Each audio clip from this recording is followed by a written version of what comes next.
What's going up, everyone? Welcome back to Simply Sundays. Most of us want to find love, and that is totally fine. But many of us seem to have this notion of one and forever, and that's totally okay as well if that is meant to be.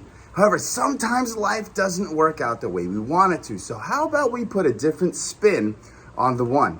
What if we decide to say, instead of thinking the one is going to be the one and forever, just in case something does turn out that wasn't expected, what if we decide to say, this is going to be the one for now, for a year, maybe a few decades, etc. This way we take off all of this pressure from ourselves to pretend that sometimes things are going well when they're not, and of course we're supposed to work through it, but at some point, maybe our paths start going a different way. Maybe our paths don't align anymore. We grew together, we loved together, but now we're meant to find someone better suited for each of us.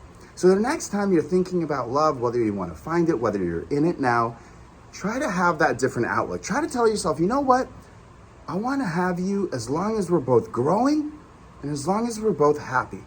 Anything outside of that may not be worth it, and that's okay.